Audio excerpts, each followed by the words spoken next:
ဒီတစ်ခါမှာတော့ရှူးရှဲပွင့်ထွက်မဲ့မမားတောင်းလေးလုံးမှာပဲဖြစ်ပါတယ်။ပါဝင်ပစ္စည်းကတော့ပဲသီးတခွားသည်မုံလာဦးနီတက်မျိုးသည်ခရမ်းကျင်သည်ငရုတ်သီးစိမ်းသားလုံးသားကြောင်ခောက်ဆွဲကြောင်စတာတွေပါဝင်ပါမယ်။ငရုတ်သီးစိမ်းကိုအရင်ဆုံးညာချွေထားပါမယ်။ချက်တုံလေးတွေကိုလည်းအမွှာလေးတွေကိုခွန်ချုပ်ပေးထားပါမယ်။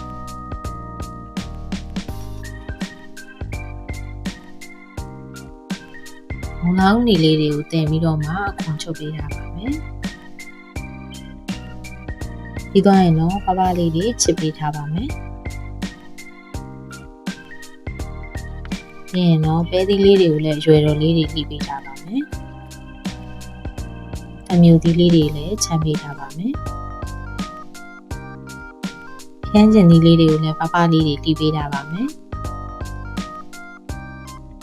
အခွားသီးကိုလည်းပပလေးတွေလှီးပေးထားပါမယ်။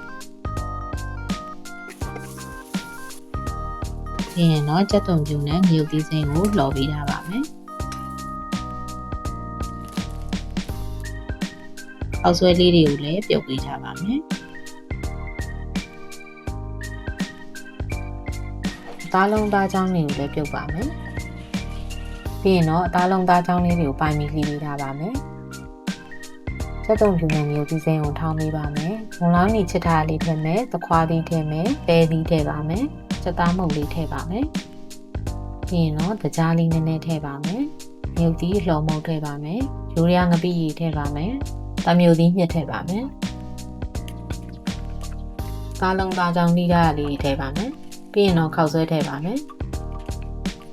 ပြီးရင်ခရမ်းကျင်လေးထည့်ပြီးအားလုံးတမအောင်မှွေပြီးရင်တော့စားလို့ရပါပြီ။အခုဆိုလို့ရှိရင်တော့ရှူးရှဲပွင့်ထွက်တဲ့မမားတောင်းလေးရပြီဖြစ်ပါတယ်။ချစ်ရှုပေးတဲ့အတွက်လည်းကျေးဇူးများတင်ပါတယ်ရှင်။